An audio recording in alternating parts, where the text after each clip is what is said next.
Well, another week, another summit. Fresh off of his conversation with Vladimir Putin, Donald Trump pivots back to Washington, D.C., where he will host Volodymyr Zelensky on Monday.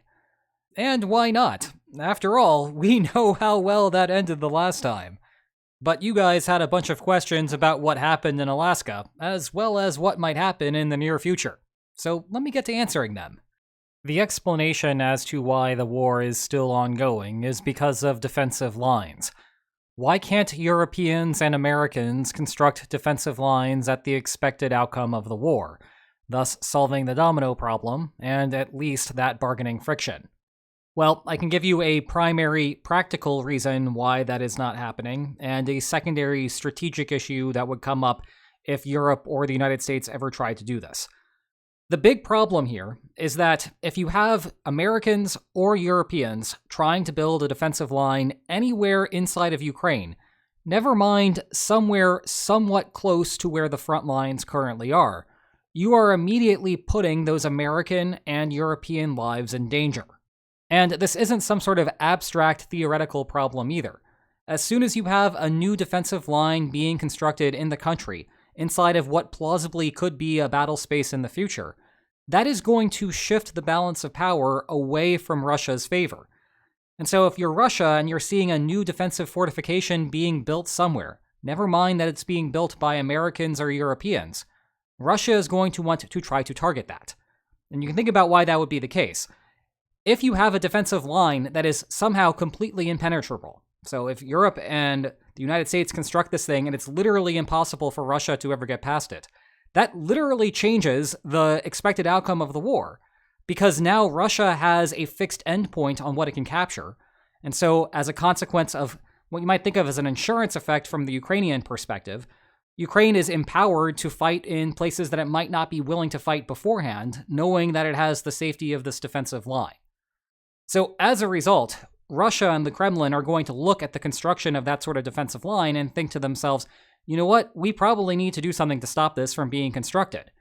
And moreover, because it is Europe and the United States that is constructing it, well, now Russia is going to have to fire at European or American targets to stop that from happening, to stop that wall from being built.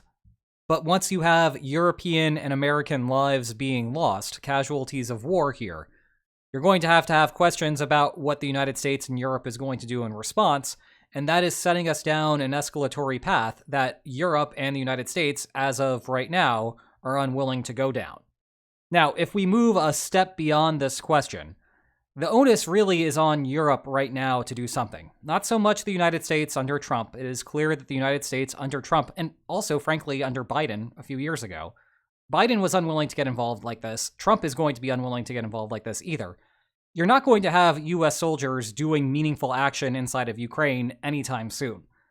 It is on Europe, therefore, to do something inside of Ukraine. And the reason I'm bringing this up is because one of the conversations that is going to be happening once there actually is a ceasefire, perhaps on the verge of being implemented, is how you enforce the long-run deal that is going to be put into place between Ukraine and Russia.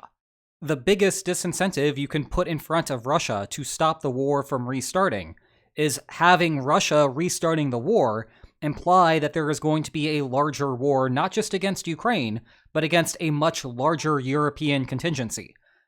But the only way the Kremlin is going to believe that Europe would actually fight in the event that a war is restarted is to have a belief that Europe truly is committed to this task, that Europe has the resolve to fight when push comes to shove. As it stands currently, Europe is just waiting around for the ceasefire to happen before, ostensibly, Europe will be sending troops into Ukraine. And I know I've talked about this before. I know I'm going to have to do a longer video about this on the main channel sometime in the near future. But that's not a good way of doing it for the reasons that I just described. It doesn't establish credibility. And perhaps a better solution for right now would be to have European troops go into Ukraine currently, not to construct defensive lines, as this question is asking on the screen, which would put those European troops very close to the front lines and thus in danger like we just described, but have them move further back, say in the western half of the country and near Kyiv. That actually provides some direct benefits to Ukraine while simultaneously establishing credibility.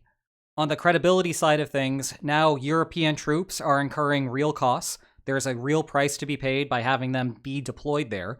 There's also some implicit risk of them being there. If you have drones that are attacking Ukrainian cities, one of those drones might hit one of those European soldiers. And so there is risk that Europe is absorbing in that, which is credibly signaling resolve once again to Russia. So all of that is helpful for the long-run enforcement question. But then there's also the benefits to Ukraine directly right now. It might be the case that if you have more European troops inside of Kyiv, you might see a reduction in those drone strikes. And simultaneously, it resolves some of the concerns that Ukraine might have about Russia sending troops from the north to the south through Belarus to attack the capital once again. And as a result, if Europe can have the troops there and relieve that problem for Ukraine, then Ukraine does not need to have as many troops floating around that portion of the country and can redirect those forces to be on the front lines and thereby push back Russia on the front lines in a way that, at least as of right now, Ukraine is unable to do. I understand this might sound like it is putting the cart before the horse, because we are worried about enforcement before there actually is a ceasefire in place. But for a ceasefire to be put into place effectively, there has to be the anticipation that it will be enforceable. So really, these two questions go hand in hand, and trying to establish credibility now may actually be helpful and useful to getting a ceasefire put into place today. Will Zelensky wear a suit? Yeah, probably, or at least a suit-like substance. The reason I changed the background photo and also unblurred it is because Zelensky wore something like that to the Hague summit, you can see right there. It is not really a full suit, but it certainly looks a little bit more suit-like than what he normally wears. So I would anticipate that he's probably going to wear something like that to the upcoming discussion between Trump and Zelensky on Monday. More seriously, is there any real promise of these negotiations yielding anything other than Trump not getting a nomination for a Nobel Peace Prize? I think it is possible, even if it's not the type of thing that you might want to bet on. What the Trump administration is doing at this point is essentially conducting what is known as shuttle diplomacy, which is kind of as it sounds, where you shuttle yourself or the individuals back and forth to various locations, and you have meetings with one party, then you go talk to the other party, then you go back to the first party, and so forth. And the idea is that maybe by having these sorts of discussions, you might find that there is some sort of common ground, which then builds up to having a real peace conference between the two parties that would result in a ceasefire and perhaps a longer-term settlement. As it stands now, we do not really know what was discussed at the Alaska summit between Trump and Putin, and it's possible that the Russian contingency offered some sort of proposal that could maybe, under some circumstances or light modifications, be accepted by Ukraine and European allies. Now, again, that is making an assumption about what may have happened in Alaska that none of us have a good idea about, and certainly there are lots of reasons for skepticism, but I also at the same time don't think that we can fully rule out that possibility. So the next time that I talk to you, which will be after the Trump-Zelensky summit, I suspect that the conversation topics will be very similar to what we were just talking about with the Alaska summit between Trump and Putin.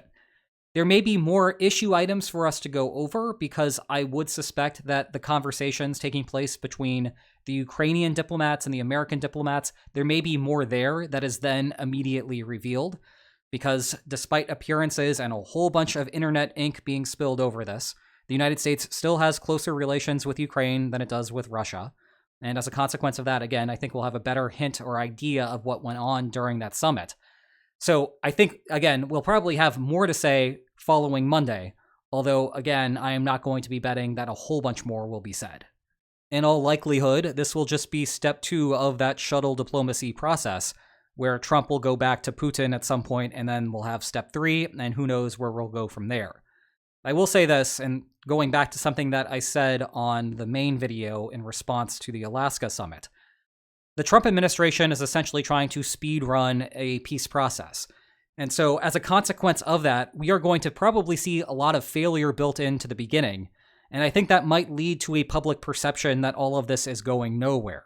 And I don't think that's the right thing to take away from it. I think that, again, because the United States is trying to speedrun this, it is setting up for disastrous defeat in terms of just getting a deal done over the first few phases of this. But as those first few phases pass by and we start moving on to the middle phases, the types of situations where the leaders would normally be coming in after lower ranked diplomats have already gone through a lot of the initial steps to get the peace process going, that's when we might start seeing real progress. At this point, does the United States have any leverage left? Does the United States have any role to play? Yeah, the United States has a ton of leverage and a huge role left to play here. It's just a matter of actually doing it. And I think it's important to differentiate these two things. In the first 7 months of Donald Trump's second term in office, I don't think that we should be changing our minds or our beliefs or expectations about the US capacity to force Russia to the bargaining table. What we should be updating our beliefs on, and certainly what we have been updating our beliefs about quite a bit as these 7 months have gone by, is the willingness to do so. Look, if tomorrow the United States gets serious about this, think about everything the United States could do. The United States could be sending billions of dollars of new aid, tens of billions of dollars of new aid to Ukraine. The United States could be implementing sanctions on Russia's shadow fleet, those ships that take exported oil from Russia to places like India and China. There is more that the United States could do to shut down that trade. The United States could apply larger sanctions, secondary sanctions, on India than the 25% that is scheduled to go into effect on August 27th. The United States could actually impose sanctions on China about this, which has not yet happened.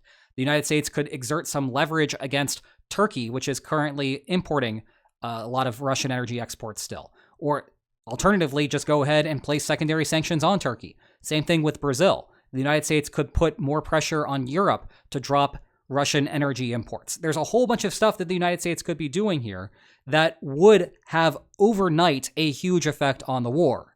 And moreover, and in reference to the previous question, you would start seeing serious progress toward the end of the war in a way that you can't get at with just pure conversations taking place between Trump and Putin, or Trump and Zelensky, or heaven forbid, Trump and Putin and Zelensky all in the same room together. The trouble is, of course, that all of those steps require extra expense and risk to the United States. And I didn't even get to the part where the United States could be sending troops to Lviv or something like that in the western half of the country. That was the subject in part of the first question that we had today.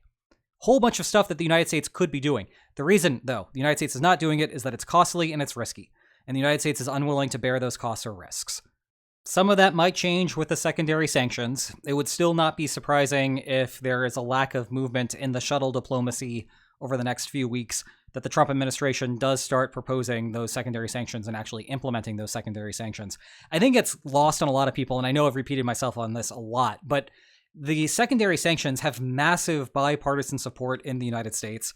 I think a casual observer is still looking at this as being some sort of crazy Trump tariff plan. That is not what this is at all. Again, huge bipartisan support among Republicans and Democrats to implement these secondary sanctions. The United States may do something on that front, but bringing troops into Lviv or spending more money on having military aid be sent to Ukraine, it's those types of things that the United States and the Trump administration has made, I think, pretty abundantly clear that the Trump administration is unwilling to do, at least at this stage of the war, without something massive happening either on the battlefield or a breakdown in diplomatic relations between Russia and the United States. As a last point about this, if you think that the United States is ultimately going to be unwilling to do any of those things, or at least the big things, then once again, the onus shifts to Europe to take charge of the situation. And there are lots of things on the list that I just mentioned that the United States could be doing that Europe isn't doing either. Europe has stepped up in terms of military spending and military aid to Ukraine, but thinking about energy exports from Russia, Europe is still lagging behind here. So this is not just a US problem, it continues to be a Europe problem as well. You mentioned several times the military benefit of a ceasefire to Ukraine. What kind of concessions, in your personal opinion, would it take to bring the net effect of a ceasefire back to neutral? And would the two parties accept it? If no such thing is possible right now, how much longer will this war have to stretch for in order for a good faith attempt at a ceasefire to happen? 1 year? 2 years? Just to get everyone on the same page here, a ceasefire benefits Ukraine because right now, if you freeze the front line where it currently is, you have a split of the territory that does not match what Russia would expect to get if Russia continued to fight. Russia has the initiative, Russia is going to, at least as far as we can tell, keep capturing territory, albeit at a relatively slow pace. In addition to that, if you have a ceasefire along the front line, that front line is going to freeze in place, and you're going to see more defensive fortifications built to make it difficult for Russia to try to move that later on if the war were to restart. Putting all of that together, you would have to give concessions to Russia to convince Russia to go along with a ceasefire along the front line, precisely because Russia could get more by continuing to fight. And truth be told, I am not sure that there are enough economic concessions that the West, or especially the United States, could be giving to Russia to do this. You would have to unfreeze all of the frozen funds from the Fortress Russia account. You would have to reestablish trade relations between the United States and Russia. You would have to allow Russian oil to go back onto the market in a normal way. Same thing with Russian gas exports. Obviously, Europe would have to play the bigger role there. Europe is the primary trading partner of Russia, not the United States. Europe is the one that buys Russian energy exports. Europe is the one that has frozen the bulk of that Fortress Russia money. And that's a lot of things to ask out of Europe that Europe might not exactly be inclined to do. Then there are all sorts of problems with actually trying to implement systems like this. For example, you can't unfreeze all of the Russian assets all at the same time. If you do that, then you're creating this incentive structure for Russia to establish a ceasefire for a week, get all of its money back, and then immediately restart the war. Instead, you'd have to develop a system where some amount of money is unfrozen, say, every month, and that process will continue conditional on the ceasefire being maintained. Meanwhile, with trade, it's complicated because governments don't actually control whether trade happens. That's up to individual companies. Governments can outlaw trade and prevent the trade from occurring, but if you open up trade, there's no guarantee that you're going to have the United States and Russia trade together, or Russia and Europe trade together. It is going to be up to individual businesses to decide that, and you can imagine how customers, especially in Europe, are going to be feeling about this sort of thing. They might look at a business and think to themselves, hey, that company is working with Russia. I personally do not support Russia, therefore I'm no longer going to purchase from that company. You'll start seeing some boycotts. But even if you get all of those problems resolved, it's unclear to me whether there is enough financial incentive there for Russia to be convinced to stop the offensive. And it's hard for me to see where this ends until there is enough of a scheme created by Europe and the United States to get a bunch of military aid promised to Ukraine that everyone agrees will be happening. That is the type of thing that might actually get Russia to the table. And to be clear, it doesn't actually have to be going to Ukraine immediately right now for this to work. It just has to be that there's an expectation there, a credible expectation that Russia thinks that this will happen. And once that is put into place, then that provides extra leverage to the coalition of the United States, of Ukraine, and of Europe to convince Russia that it's time to call a timeout. How will this meeting affect the perception of the United States' reliability among nations that border Russia? Because my relatives that live in Estonia seem pretty freaked out. Well, I can understand why there might be some nervousness if you live right on top of Russia. But I think it is important to remember that Trump has always thought of NATO's eastern flank differently from the rest of the NATO countries, never mind Ukraine. Where Trump's frustration with many NATO countries has always been is with those countries not spending on their military like they should be. And if you think about the eastern flank, that's not really a problem. No one is concerned that Poland is not going to live up to spending expectations. And so as a result, you rarely hear Trump ever complain about Estonia, Latvia, Lithuania, or Poland. So I would not be particularly concerned if I were living in Estonia about what's been happening over the last, never mind, 7 months, or even what's been happening in the last week. Instead, if I lived in one of those countries, where my primary concern would be right now is a lack of follow-through on the new NATO spending targets. The Hague Summit established 3.5% on core defense spending for each country, as well as 1.5% on additional things. That's all well and good that everyone at the Hague Summit agreed to this and signed a piece of paper. But as we have all learned in international relations, if we didn't know this going into 2022, what you put on a piece of paper and you sign is relatively unimportant compared to what you would actually do when push comes to shove. And so if we are not seeing new spending coming from the NATO countries inside of mostly Central and Western Europe, that is where I would start growing concerned if I lived in Eastern Europe. The reason I say this is that the United States has made it abundantly clear that the Indo-Pacific pivot is happening if it hasn't happened already.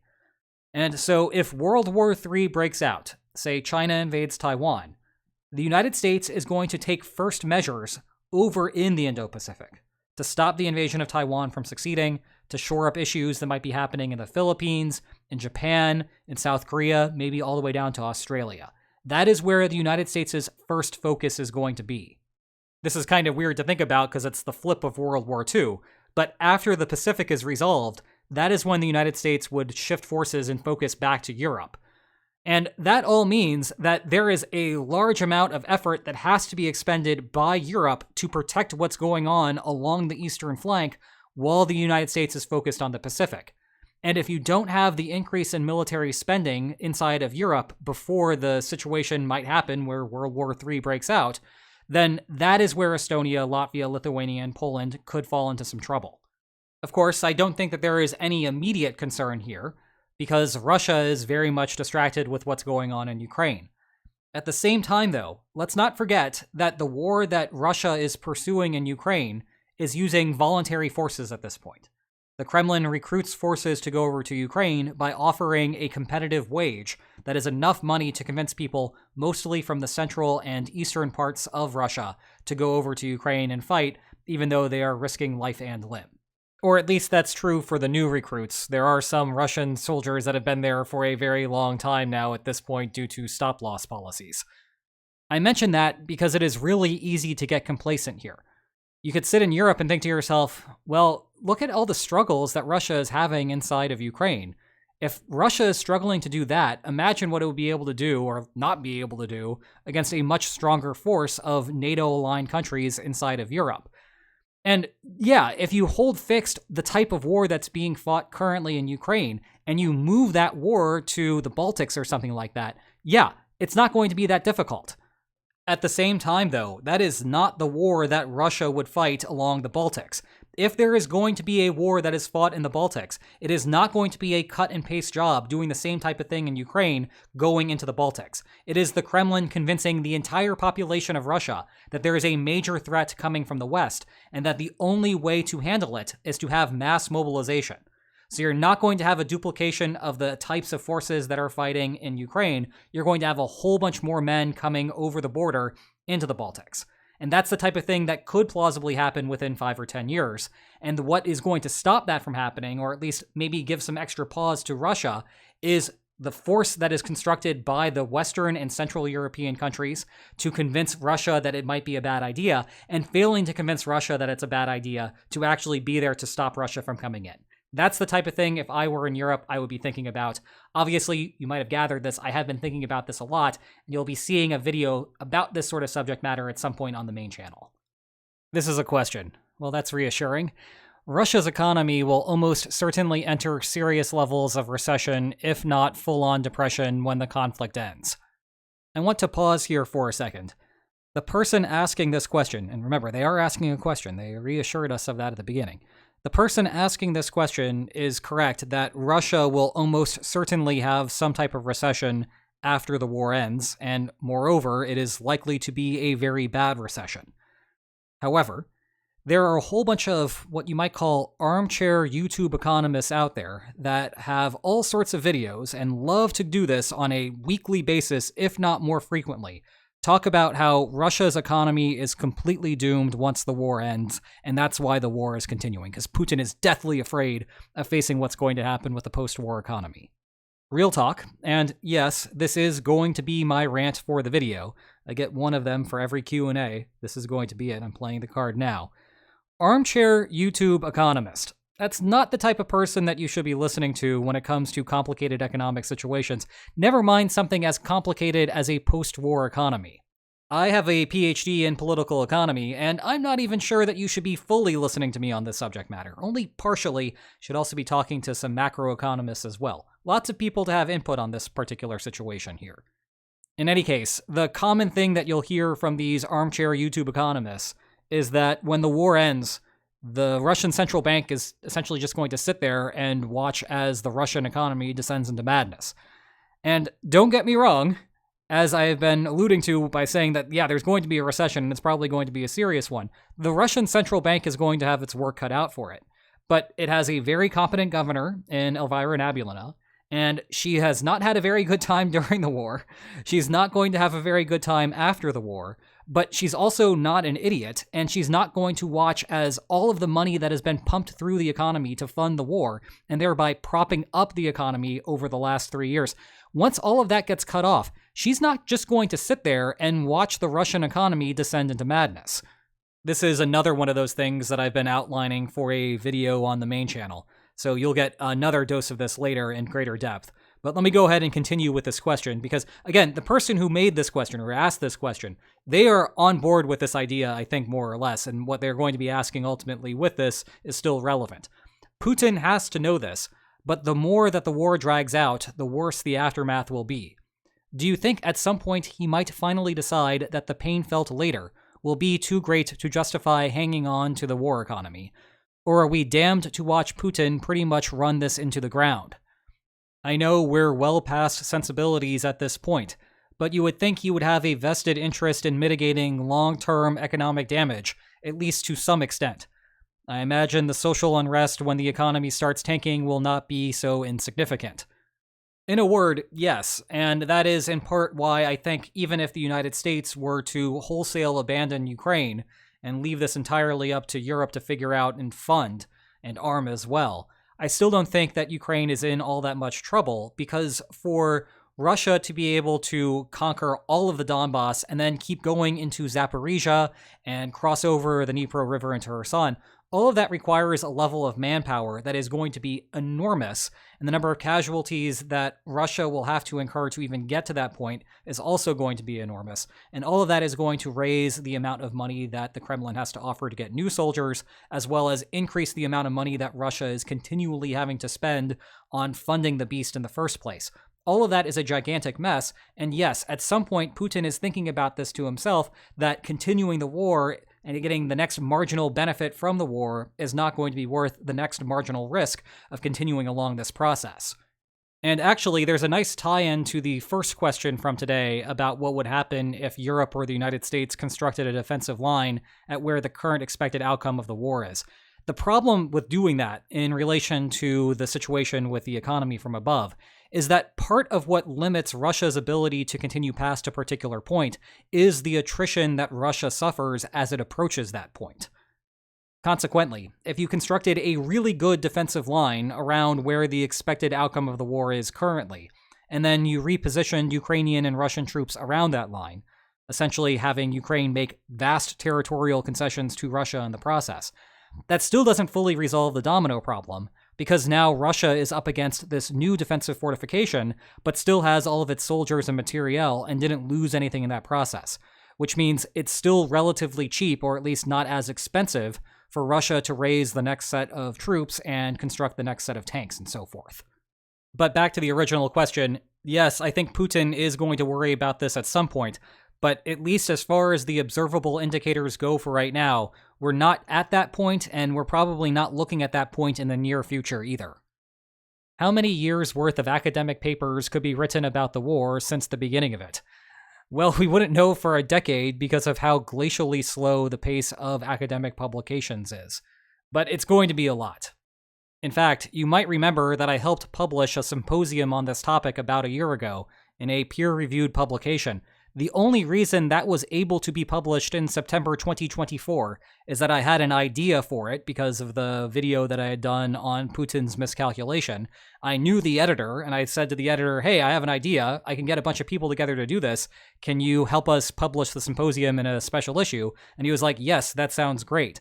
And that's the type of thing that I can do as an associate professor, a tenured professor that has been in this discipline for a long time and has some sort of academic reputation to be able to pull something off like that. That's not something that's easily done. And as a result, if you have something that's more along the lines of a brand new research article that wants to use Ukraine and Russia as an example, that's the type of thing that's going to take a long time before we start seeing real publications on it. How risky are these sorts of trips to the West for Putin? He is very paranoid. Does it indicate he thought there was something useful to be gained by going and taking the risk? Well, I know that there was a fun conversation online about whether nuclear weapons were useful at all following the Kursk offensive.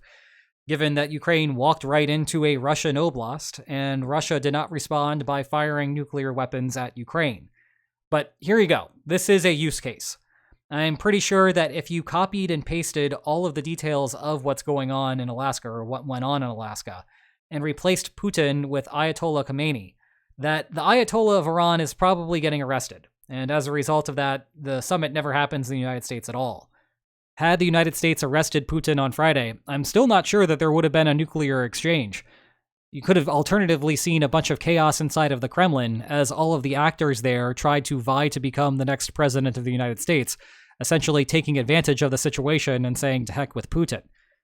But even a relatively small chance of a nuclear attack on the United States in response to this is enough to deter the United States from trying that, which in turn allows Putin to travel here under relative safety. As for the benefit to Putin, Putin has to keep up the appearances. Remember, it's not Putin stringing Trump along, it's Trump trying to string the rest of us along.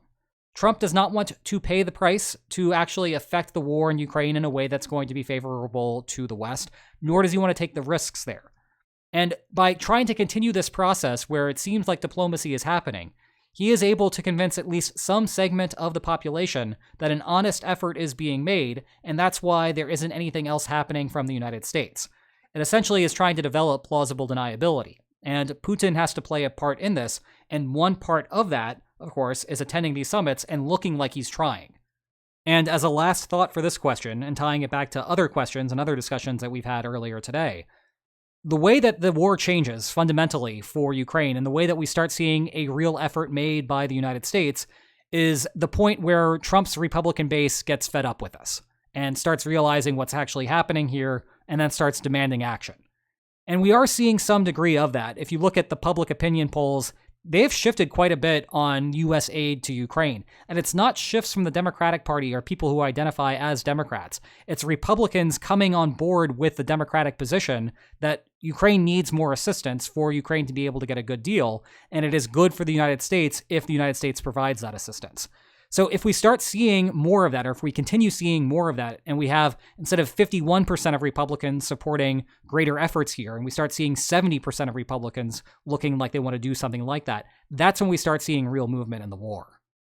Question for the future Lines on Maps Extra Q&A. I've repeatedly heard that Putin, or any other pariah dictator, gets something merely by being invited to / allowed to attend a face-to-face meeting with a U.S. president. In this case, Putin gets a win merely for showing up and didn't give or concede anything in exchange for that win, as Trump should have required. I understand the optics to that somewhat, but I've never heard anybody explain beyond surface-level social dynamics why that matters. Does Putin actually get something substantive or materially helpful just by having this meeting with Trump? Or is this again just the media giving outsized weight to an easy visual? Well, you're preaching to the choir here, and of course I did talk about that in my response to the Alaskan summit on the main channel. A couple of things to add here. One, there's a counter effect that is not discussed about this. Lots of discussion about how, well, Putin shaking hands with Trump is something that they can show back in Russia, and then somehow this is going to result in greater support for Putin inside of Russia. There's also a backlash effect happening in the West with this as well. If you think about what's happening in Europe, Europe is seeing this and being like, what the heck? That's not okay. We need to be more resolved in handling our situation ourselves. That's not good for perhaps the situation for Russia. So whatever benefit Putin might get for having this visual play in the Russian media, there's going to be some sort of counter effect there with Europe getting more and more frustrated with this. And if you want an example of how media circuses can ultimately go nowhere if there's nothing meaningful behind the photo op and the handshake, look no further than Trump's first term. Trump and Kim Jong-un had a nice handshake, they went across the border, and then what happened? Not much of anything. It made for a cool little photo op, it has some great stock footage for me to use for later, but ultimately, if there's nothing meaningful behind the handshake and the photo op, then nothing actually really happened of substance. I don't know, maybe someone can tell me a very clever and complicated story about how that handshake with Trump somehow saved Kim Jong-un from a coup attempt. And if you want a creative writing prompt, go ahead and start on that in the comment section. Tell me your wildest story. I'd be fascinated to learn about it. But I'm dubious that actually happens in practice. And so, yes, I understand that a lot of people are looking at the handshake between Trump and Putin from Friday and not being a very big fan of it. I get it. I understand why. But ultimately, what matters on the battlefield is the amount of money that is going between the parties and how much metal is being exchanged between parties. That's the type of thing that matters, and that's the type of thing that we really should be focusing on. This is more of a media circus. How are you doing? You must be super busy with everything going on. Make sure you don't burn out. Well, this is the last couple of weeks of my summer break, and while it is not necessarily how I might want to spend it, I'm not yet burned out, though perhaps this is a good place for me to stop so I can start doing something a little bit more fun. I hope you enjoyed this video, and if you did, please like, share, and subscribe, and I will see you next time. Take care.